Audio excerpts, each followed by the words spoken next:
O sea, yo creo que yo creo que la génesis del problema es muy externa al Ecuador. Es como que el Ecuador es una pieza dentro del gran problema. Y la génesis tiene que ver con los mercados de drogas que, claro, tienen mucha fuerza en América Latina, pero se distribuyen en el mundo. Entonces, y de eso me acuerdo que hablaba Petro en una intervención en el Congreso recién. Y es por ejemplo, la movilización o el desplazamiento de la cocaína como droga de exportación a Estados Unidos y su reemplazo por el fentanilo, que más bien es una droga de laboratorio. O sea, para hacer fentanilo no necesitas la plantación de coca en el sur de Colombia como si necesitas para la cocaína o de otras plantas o lo que se necesite. Entonces, cuando hay ese desplazamiento y el mercado del norte se agota o se baja, hay un desplazamiento de la producción, digamos, de drogas y eso ya entra al territorio ecuatoriano. Eso no se podía controlar, ese desplazamiento no dependió de quién estaba de presidente o de lo que sea. Entonces, eso es algo que nos pasó. O sea, fue como oferta y demanda del mercado de drogas y Ecuador quedó como fuego cruzado. Quedó como fuego cruzado. Primero empezó a ser productor, ya no solo parte del comercio, y después pasó a ser más del comercio y de ruta de comercio y de producción, porque el principal destino ahora de las drogas que se producen en el sur de Colombia, podrías decir norte de Ecuador un poco, van a Europa. Y para la salida de Europa, digamos, la salida vía marítima del Ecuador es clave. O sea, no es raro que en Europa haya noticias de que la mayor parte de la droga que se incauta salga de Ecuador, salga en cajas de banano, por ponerlo entre paréntesis. Un ejemplo, ya. Pero, digamos, es un desplazamiento que pasó, o sea, del que, digamos, son fuerzas exógenas. Y de ahí hay un montón de variables exógenas. La primera es este gran problema. ¿Qué es una variable exógena? Exógena es externa. Ah, ya, externa. Okay. Endógena es interna, o sea, cosas del país. Entonces, muchos analistas plantean que el caso del problema del Ecuador no se parece tanto al de Colombia, porque no tenemos un conflicto armado interno, básicamente. Se parece más bien al de México, pero como al 15 veces de velocidad, o sea, muchísimo más rápido. Sí, ¿no? Y hay un símil ahí. Y de hecho hablan de que muchos narcos de allá son los que están controlando las cosas acá. Ajá, eso dice mucha gente. Ya así de la criminalística, de eso no cacho tanto, más bien de la lógica general, pero sí. Que es un tema complejo, así es. De ahí lo que dicen es que, bueno, si ves el patrón del comportamiento mexicano de lo que ha pasado, los periodos más violentos son los de disputas de territorio y crisis de hegemonía. Entonces, cuando no hay una banda clara, hay dos que se disputan un territorio y tal, ahí empieza la bañadera de problemas. Y eso es justo lo que pasó en el Ecuador. Una de las bandas más representativas, más grandes, más hegemónicas, muere la cabeza, se desprenden 3-4 facciones. Carteles externos aprovechan esa lucha de facciones para igual ahí poner fuerza, pulsar fuerzas y ya sé. Y nosotros tratando de comprar el pan y por ahí no llegamos. Sobre todo en la costa, que es donde más pasan las rutas de comercio. Entiendo. O sea, si ves, por ejemplo, hay análisis o hay mapas que dan cuenta de la tasa de violencia por provincia. Y todavía tenemos provincias en Sierra Centro que tienen menos de la violencia, o sea, su violencia es menos del promedio latinoamericano. O sea, que vi el gráfico, seguras. Me parece que es Tungurahua, Chimborazo, no, Cotopaxi no era. Puede ser una Imbabura también creo que era. Exacto. Ajá, Imbabura, y después ya... Sí, después todo empieza a volverse rojo, ¿no? Y la dramáticamente a la costa, es como... O sea, yo creo que la génesis del problema es muy externa al Ecuador. Es como que el Ecuador es una pieza dentro del gran problema. Y la génesis tiene que ver con los mercados de drogas que, claro, tienen mucha fuerza en América Latina, pero se distribuyen en el mundo. Entonces, y de eso me acuerdo que hablaba Petro en una intervención en el Congreso recién. Y es por ejemplo, la movilización o el desplazamiento de la cocaína como droga de exportación a Estados Unidos y su reemplazo por el fentanilo, que más bien es una droga de laboratorio. O sea, para hacer fentanilo no necesitas la plantación de coca en el sur de Colombia como si necesitas para la cocaína o de otras plantas o lo que se necesite. Entonces, cuando hay ese desplazamiento y el mercado del norte se agota o se baja, hay un desplazamiento de la producción, digamos, de drogas y eso ya entra al territorio ecuatoriano. Eso no se podía controlar. Ese desplazamiento no dependió de quién estaba de presidente o de lo que sea. Entonces, eso es algo que nos pasó. O sea, fue como oferta y demanda del mercado de drogas y Ecuador quedó como fuego cruzado. Quedó como fuego cruzado. Primero empezó a ser productor, ya no solo parte del comercio, y después pasó a ser más del comercio y de ruta de comercio y de producción, porque el principal destino ahora de las drogas que se producen en el sur de Colombia, podrías decir norte de Ecuador un poco, van a Europa. Y para la salida de Europa, digamos, la salida vía marítima del Ecuador es clave. O sea, no es raro que en Europa haya noticias de que la mayor parte de la droga que se incauta salga de Ecuador, salga en cajas de banano, por ponerlo entre paréntesis. Un ejemplo, ya. Pero, digamos, es un desplazamiento que pasó. O sea, del que, digamos, son fuerzas exógenas. Y de ahí hay un montón de variables exógenas. La primera es este gran problema. ¿Qué es una variable exógena? Exógena es externa. Ah, ya, externa. Okay. Endógena es interna. O sea, cosas del país. Entonces, muchos analistas plantean que el caso del problema del Ecuador no se parece tanto al de Colombia, porque no tenemos un conflicto armado interno, básicamente. Se parece más bien al de México, pero como al 15 veces de velocidad. O sea, muchísimo más rápido.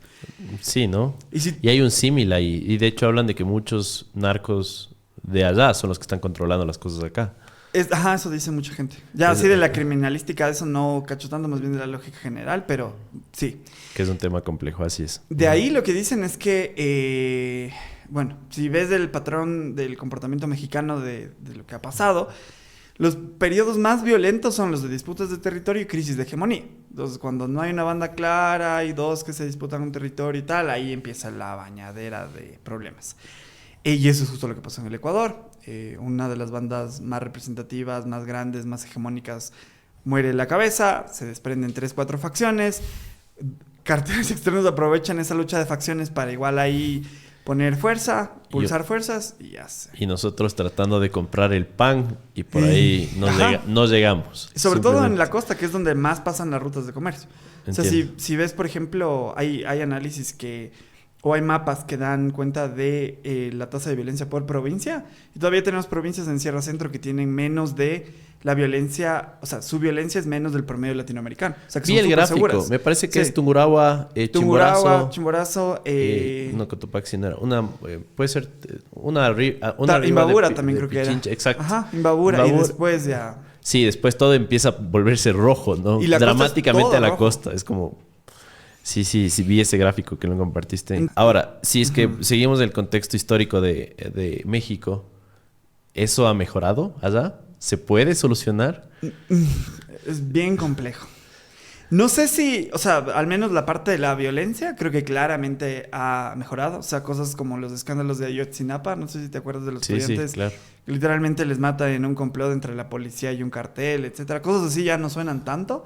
Entonces, podrías decir que mejoró, pero no sé si haya posibilidad de una solución realmente estructural. Aquí viene otro dato que es clave para entender el problema y es, en literatura económica, para no serle tan técnica, le conocen como la capacidad estatal. Entonces, básicamente es qué tan capaz es un Estado de hacer cosas.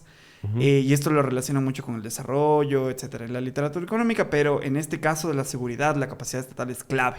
Entonces, cuando analizamos los estados latinoamericanos, salvo Chile y un poquito Uruguay, todos los demás estados tienen muy poca capacidad estatal.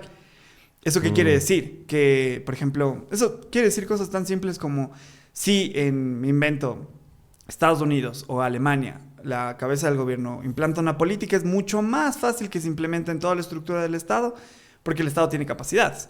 Pero en Ecuador, en Bolivia, tenemos un estado débil. Es un estado débil. Tiene bajas capacidades, capacidades estadísticas, capacidades de generación de política, bajas capacidades que también se expresan en bajas capacidades de, por ejemplo, cobrar los impuestos que se tienen que cobrar. O sea, yo creo que la génesis del problema es muy externa al Ecuador. Es como que el Ecuador es una pieza dentro del gran problema. Y la génesis tiene que ver con los mercados de drogas que, claro, tienen mucha fuerza en América Latina, pero se distribuyen en el mundo. Entonces, y de eso me acuerdo que hablaba Petro en una intervención en el Congreso recién, y es por ejemplo, la movilización o el desplazamiento de la cocaína como droga de exportación a Estados Unidos y su reemplazo por el fentanilo, que más bien es una droga de laboratorio. O sea, para hacer fentanilo no necesitas la plantación de coca en el sur de Colombia como sí necesitas para la cocaína o de otras plantas o lo que se necesite. Entonces, cuando hay ese desplazamiento y el mercado del norte se agota o se baja, hay un desplazamiento de la producción, digamos, de drogas y eso ya entra al territorio ecuatoriano. Eso no se puede controlar. Ese desplazamiento no dependió de quién estaba de presidente o de lo que sea. Entonces, eso es algo que nos pasó. O sea, fue como oferta y demanda del mercado de drogas y Ecuador quedó como fuego cruzado. Quedó como fuego cruzado. Primero empezó a ser productor, ya no solo parte del comercio, y después pasó a ser más del comercio y de ruta de comercio y de producción, porque el principal destino ahora de las drogas que se producen en el sur de Colombia, podrías decir norte de Ecuador un poco, van a Europa. Y para la salida de Europa, digamos, la salida vía marítima del Ecuador es clave. O sea, no es raro que en Europa haya noticias de que la mayor parte de la droga que se incauta salga de Ecuador, salga en cajas de banano, por ponerlo entre paréntesis. Un ejemplo, ya. Pero, digamos, es un desplazamiento que pasó. O sea, del que, digamos, son fuerzas exógenas. Y de ahí hay un montón de variables exógenas. La primera es este gran problema. ¿Qué es una variable exógena? Exógena es externa. Ah, ya, externa. Okay. Endógena es interna. O sea, cosas del país. Entonces, muchos analistas plantean que el caso del problema del Ecuador no se parece tanto al de Colombia, porque no tenemos un conflicto armado interno, básicamente. Se parece más bien al de México, pero como al 15 veces de velocidad. O sea, muchísimo más rápido. Sí, ¿no? Y hay un símil ahí. Y de hecho hablan de que muchos narcos de allá son los que están controlando las cosas acá. Eso dice mucha gente. Ya así de la criminalística, de eso no cacho tanto, más bien de la lógica general, pero sí. Que es un tema complejo, así es. De ahí lo que dicen es que, bueno, si ves el patrón del comportamiento mexicano de lo que ha pasado, los periodos más violentos son los de disputas de territorio y crisis de hegemonía. Entonces, cuando no hay una banda clara y dos que se disputan un territorio y tal, ahí empieza la bañadera de problemas. Y eso es justo lo que pasó en el Ecuador. Una de las bandas más representativas, más grandes, más hegemónicas, muere la cabeza, se desprenden 3-4 facciones. Carteles externos aprovechan esa lucha de facciones para igual ahí poner fuerza, pulsar fuerzas y ya sé. Y nosotros tratando de comprar el pan y por ahí no llegamos. Sobre todo en la costa, que es donde más pasan las rutas de comercio.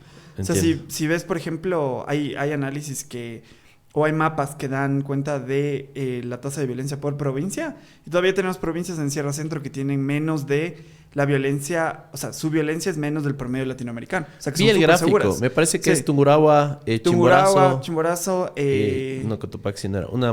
Puede ser una Imbabura también creo que era. Exacto. Ajá, Imbabura y después ya... Sí, después todo empieza a volverse rojo, ¿no? Y dramáticamente a la costa. Es como...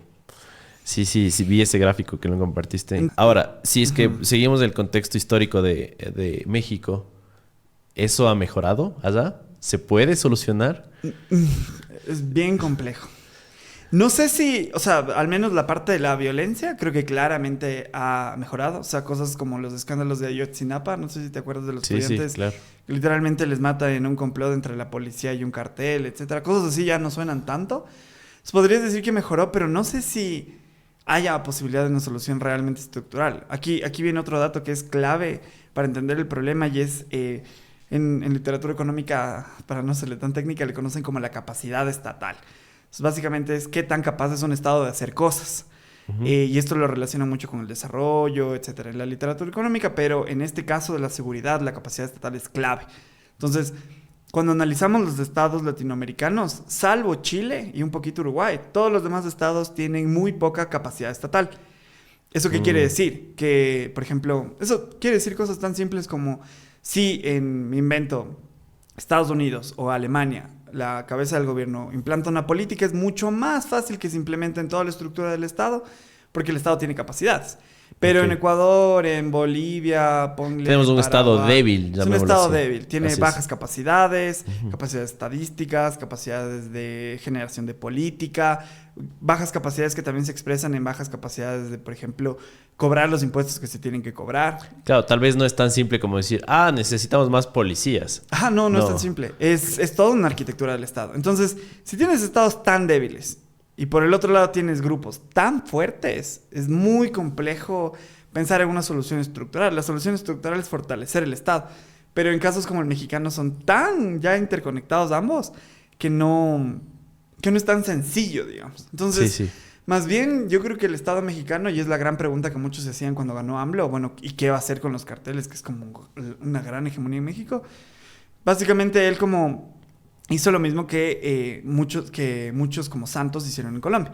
Es como tratar de restarles, no enfrentarles directamente, sino restarles la baja social. Y ese fue un gran problema en el Ecuador y que sí se afianzó en el periodo yo creo, de Lenín Moreno.